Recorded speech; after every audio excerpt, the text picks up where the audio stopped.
All right, welcome back here to the Jordy Culotta Show, driven and powered by Go Chevrolet. It has been cool to get to know a lot of the LSU coaches and players who have come through here over the last couple of weeks and last couple of months, and we have been looking forward to sitting down and talking to LSU defensive coordinator Matt House, and he joins us now in studio. And Coach, first off, good morning, welcome aboard. Thanks for finding the time to come in with us, man. Yeah, appreciate you having me on. Absolutely, man. We've asked a lot of people who have come through here and landed in Baton Rouge just how you got here. I know that you were in the SEC as a defensive coordinator. You spent some time in the NFL, but Brian Kelly seemed to target you as soon as he landed on the job. I know you had some work to take care of with your team, but how did you end up in Baton Rouge? Yeah, it was just more than anything elite opportunity, right? Yeah. Obviously, I was at a special situation, a special place. Certainly working for a great head coach, working for a coordinator that I had a great prior relationship with and that is a mentor. But this opportunity was different. You have a chance to come to a place with unbelievable tradition, work for the winningest head coach in college football. Just be at a state. I've never been at a state where football's king, and if you just dominate your state, you're going to get some of the best players that there are. Sure. And so the opportunity was just something you couldn't pass up, right? And that's really why I ended up here. Did you miss the recruiting part, being away from it? I miss the relationship part of it. Yeah. You know, that the relationships that you build is special, and I think all of us as coaches, like, that's what we're driven by, right? We're driven by competition, relationships, and then developing guys. And really those three things. When you go into a school and you get to have that relationship with a high school coach, you get to have that relationship with a kid. Sometimes you get to have relationships with kids that you're not even recruiting. Some of the most entertaining recruiting stories I have are brothers and sisters, and well, not even that. I mean, I could tell you one time in South Georgia recruiting, there was a kid that every time I went to the principal's office, it was the same kid in the principal's office. Not always because he was in trouble, right? And those types of things are fun. Sure. What was your relationship with Brian Kelly before you took the job, and what has it been like to work for him? So competed against Coach Kelly. Yeah. And then he doesn't remember this. I remembered this. When he was the head coach at Grand Valley and I was a graduate assistant at Michigan State, twice I met Coach Kelly, and then, to be honest with you, when he was in that region of the state, okay, I'm originally from northern Michigan. Wow. And just his reputation, what he's all about, is just something that's appealing, honestly, to learn from. Yeah. In this business, whether you're a coach or a player, you either adapt and develop or you die. Yeah. And an opportunity to go learn from Brian Kelly, I mean, that's a golden opportunity in our business. What did you take from the NFL back to the SEC? What do you learn at that elite level that you can kind of give to college football? I mean, where do you start? But, I think you talked about recruiting and development. From a player standpoint, one of the things you learn is how to be a great teacher, because you're with those guys so much longer than in college. Mm-hmm. Okay, you better be great in your preparation. You better be great in a presentation and a meeting. You also learn when you're going through the selection process in the NFL, you yearn to prepare players, because you see some of the guys that go through that process in the draft process that are very well prepared, and then you see some that aren't very well prepared. And I'm not talking just from a technique and fundamental standpoint. Sure. I'm talking more from a mental standpoint. Right. And then I think just the NFL is based on matchups, right? And you learn how to take advantage of matchups and how to try to minimize issues with matchups. Tyrann Mathieu came in here, spent an hour with us, told great stories, and when your name came up, he mentioned that over the last 2 seasons he had 11 interceptions, 8 of those interceptions he credited just by paying attention in the meetings to what you were saying the keys were to look out for. He read his keys, he did his assignment, did what his coach told him to do, was in the right place, made the play. What was it like to coach a player like that? And then I know the coordinator spot of calling defense means a lot to you, so being back in that role. Sure. First of all, with Tyron, I think he's being pretty gracious. The thing about Tyron that I think people need to understand is, as gifted as an athlete as he is, he embraces preparation. Mm-hmm. And really all the great ones do. Yeah. I mean, he's the first one into the building, the last one to leave a meeting. He if you opened up his notebook, he takes unbelievable notes and puts those, puts our coaching points and words in stuff he understands, right? Mm-hmm. And if he has a question, he's not afraid to ask.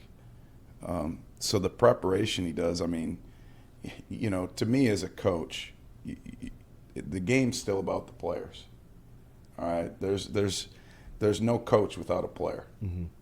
And he does a great job of just embracing the words you give him, the film you give him, and then he puts his own personality on it and rolls.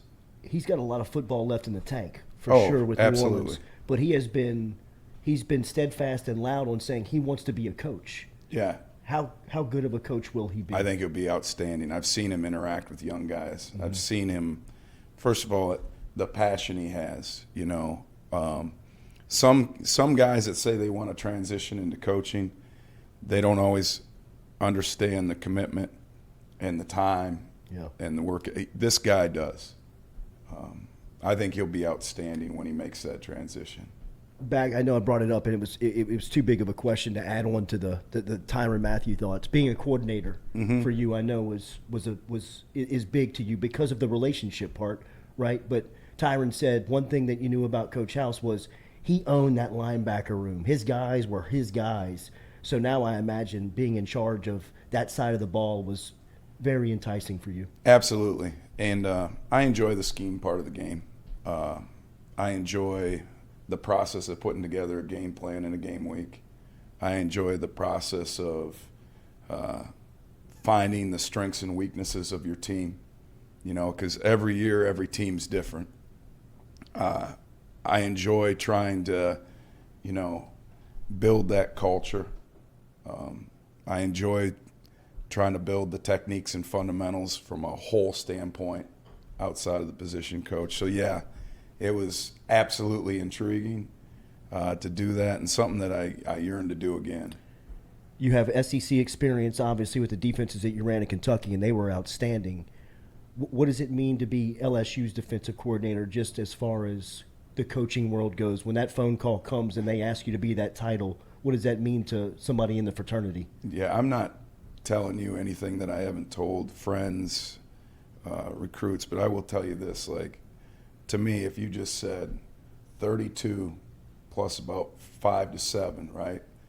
32 NFL defenses to lead, and then 5 to 7 college defenses where you have elite responsibility, you get elite players to coach, right? And you have elite tradition.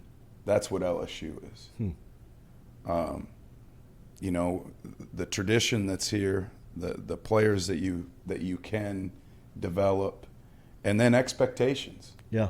You want to go to a place that wants to win championships. You want to go to a place that expects championship defense. And to be honest with you, if you want to be challenged as an individual, you need to be in those places. Yeah. What was your expectation, not expectation, what was your goal going into spring, and did you accomplish that coming out of it? Yeah, I think the first thing we needed to do with spring is start to build the culture that Coach Kelly and his vision of this program, start to build habits, and then along with those habits, obviously there's the football piece, right? Yeah. And one of the things that we focused on was very simple, just tackling our expectation of how we want to play and how we want to be aggressive on defense and run to the football. And then we always started with our multiple coverage schemes and starting to learn the concepts. Yeah.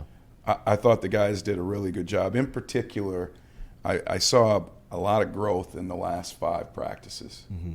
I think the first 5 were just kind of learning how to practice. Yeah. Right.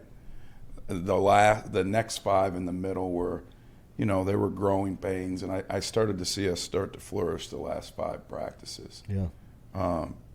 And excited about this summer. Obviously, we get to work with them a little bit, not a ton, and really, really excited about getting into training camp. Your 3 levels, when you look at them, your front 7 looks just SEC, almost NFL ready. When you look at that front 4, that defensive line, Jamar Cain's group, he came through here. He's fantastic. Yeah, by the Jamar's way. Really talented. What are your expectations of that defensive line? Because they look like they got a bunch of killers up there. I mean, we have the opportunity to be special there, and we have the opportunity to be disruptive. We got guys that are hungry. So I'm really, really excited. I'm anxious to see how that group comes together in the month of August. Any championship football team, there's a piece of growth and development, and you can't will that talent together. Mm-hmm. You got to mold the traits, and Sure. There's talent there, but we got to mold it in this month of August, so we're an efficient, disruptive unit. Yeah, we've seen B.J. Ojulari over here the first 2 years get to the quarterback at a very high rate. He's very good at that. He was an All-American as a freshman because of it. In spring under you, we saw you really using his athleticism. Josh Allen's name came up from a comparison standpoint, and even B.J. came through here and talked about some of the conversations y'all had had. When you see that type of player in prospect, what do you see the potential of him? I think his potential's through the roof. Yeah. I'm really pleased with BJ. He's another one. The last 5 practices, he just and his athleticism lends him to be able to move around and do some different things, which is exciting. And as a coordinator, that's what you want, right? Mm-hmm. That's how you can become multiple.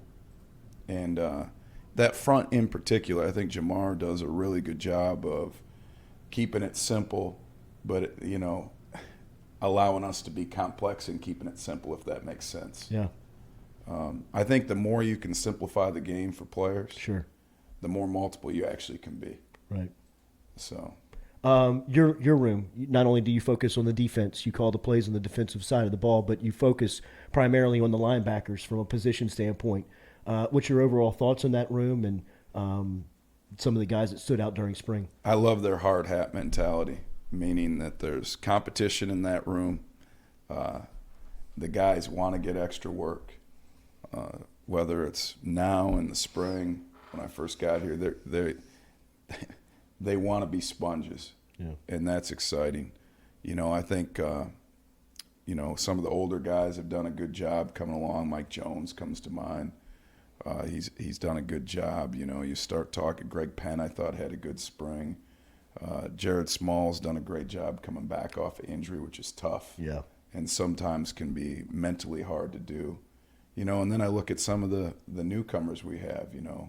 Wes Weeks did a great job in spring. Kobe Fields did a great job. Now we add Harold Perkins to the, Micah Baskerville, the guy who's played here before. So we got competition. And the month of August is going to be fun to see how that, and even right now. And the thing I like about it is it's healthy competition, but at the same time that room's working for a common goal. You got a lot of veterans in that room and a lot of IQ from a football standpoint. When you bring a guy like Perkins into the mix who's so athletic and so explosive, do you focus primarily just let him do one thing as a freshman? How do you kind of That's break him in? That's a great question. Like,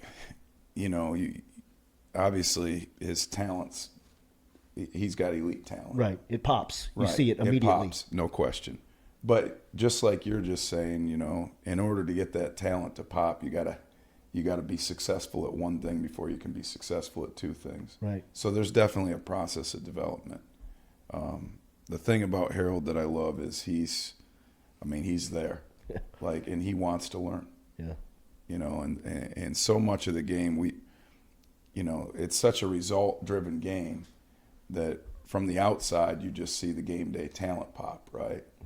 But there's a process to make that talent pop within the team. And that's something that he's done a great job of embracing. We had Coach Steeples in. We'd love to talk to Coach Cooks, but the defensive back room's got a lot of new faces in there. They replaced the number 3 overall pick and some guys that left the program with some high talent. How do you view that room, and what'd you think of their spring? Yeah, you know what? I'm encouraged by that room. We got a lot of newcomers. But what I have seen throughout the summer is those guys have embraced each other. You see them constantly around each other, even on the weekends. They're traveling in packs. Yeah. And that's good to see. A lot of talent with the newcomers. It'll be big in summer and in training camp to get that group together, because throughout the spring we had some injuries, and so you had some moving pieces to it. So I'm excited to watch that development come together as a unit. Yeah. I think there's a lot of individual talent, but again, it's the traits we're developing, it's the habits and kind of the mode of operation. Sure. Alignment is a word that we continuously hear coming out of the players, coaches that come over from Coach Kelly's program. It seems like there's a lot of buy-in to the vision and the things that are SWAT teams and leadership and accountability. In your role, how do you see that chemistry really being built? Because it seems like it's happening every day, every second, every minute. Well, I think, first of all, one of Coach Kelly's biggest strengths is he's a great communicator. And let's face it, when you walk in front of a room and you have street credit, people buy in, right? Whether it's street credit with player development, street credit with wins, they buy in. And I think our guys have done a good job buying in. And the thing that I see with Coach's program is he develops the whole person, right? Yeah. And it's no fluke, right? Right. And the guys embrace that. They can feel it. It's something that in that program, if you just do what you're supposed to do, you're gonna leave out of there, all right, a great person. You're gonna develop. And our mission is to graduate champions, and that's what everything's built on. Whether it's athletically, academically, we're pushing to graduate champions. Identifying those guys have become so much earlier now, right? As recruiters, you guys just wrapped up 2 weeks of camps on campus, and they started from 5th grade and went all the way through 12th grade. How has that changed since maybe you came back to the SEC in college football, and what's that part like? That's a great question. So it's amazing. Like, I still consider, I look in the mirror and I'm not as young anymore, right? But I consider myself still a young coach in some ways, and Sure. You look and you're not young anymore. You've been doing it for over 20 years. The camp process and the recruiting process is sped up. It used to be that when you were the 2023 class, let's just take it right now. Right.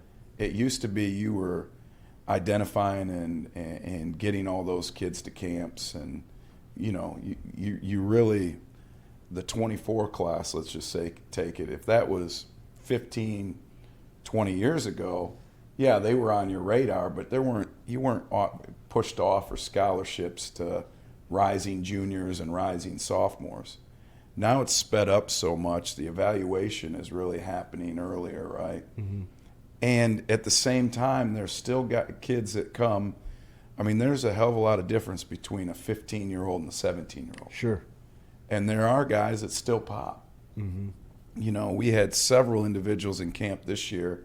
I think Brian Polian put out a tweet that camps are still alive. We had several individuals that came to camp this year as juniors, going to be seniors, that you're like, wow, Right. that he was good on tape, but he's great on the field. And just that natural development of people, right? So I think that's the balance you're playing right now, is identifying and selecting young, but still keeping an open mind and continuing the evaluation process as they go from juniors to seniors. And it's not done yet. Sure. We got several of them we're telling them, hey, we need to see your first couple games. So I don't think it's ever over. It's just got sped up way faster than it used to be. Absolutely. Louisiana, in that process, you've traveled and recruited a lot of areas as a college football coach. How wealthy of a state is Louisiana to the process? Yeah, it's unbelievable, really. Yeah, especially to your side of the ball, right? Yeah, and just the speed, the athleticism. I mean, Quincy Wiggins doesn't grow in every other state. No, right? no, absolutely right. Right. And just again, part of the tradition at that stadium in this state is because of the high school football players in this state, right? And I think the coaches do a great job in this state. I mean, there's obviously great talent, great culture, which that sounds goofy, but a kid from North Louisiana completely different than a kid from South Louisiana, 100%, right? yeah. And that's a neat thing.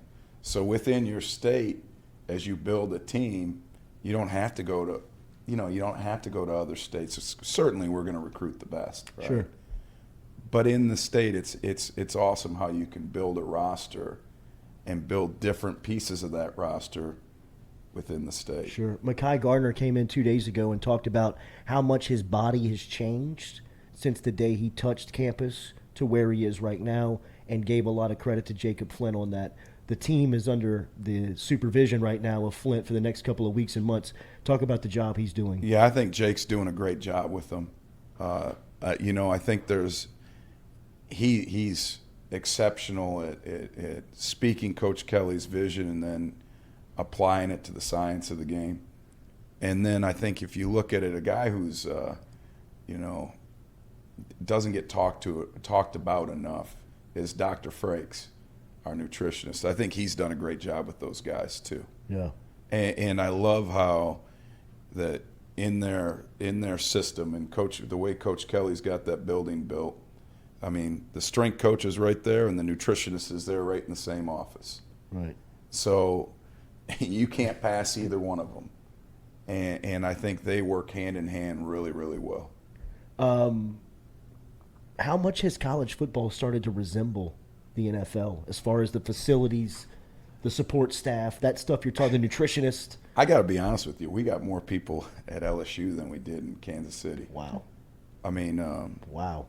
The development piece is really overwhelming and unbelievable. Yeah. And it's getting everybody to push the same way, right? Mm-hmm. But it has changed immensely. I mean, now you have truly personnel departments, right? Right. You have recruiting departments.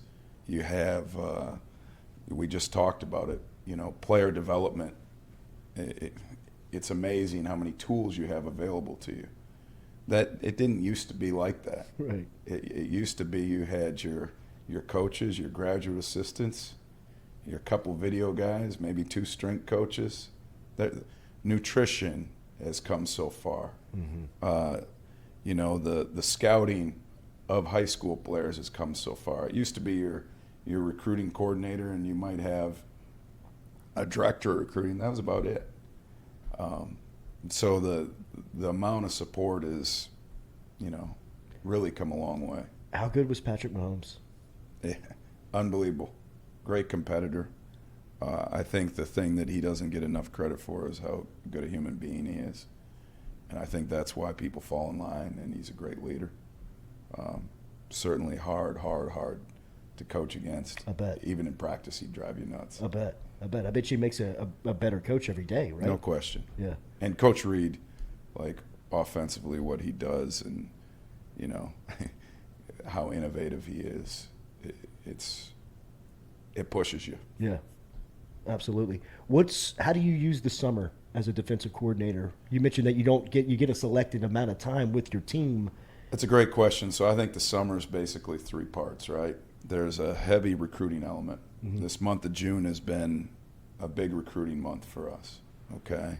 Then there's a player development piece, and you're really focusing on the techniques and fundamentals of your team. And then we dive in on defense. We do huge studies on our opponents. Mm-hmm. We really break down the first 4, but then we study every SEC opponent. Mm-hmm. And we're very intentional with that. So we have basically skeleton game plans. Then when you go to install in training camp, you're not wasting reps, right? You're figuring out what fits the most, what you're going to carry in, what's your meat and potatoes, and then some things you need to expose the guys to. So the summer's really those three parts, and it's each one's very important, and you're kind of juggling those three. Yeah. I don't want to say antiquated, but in today's college football world or football world, you have to be multiple on defense, right? Absolutely. The offenses are too good. Yeah.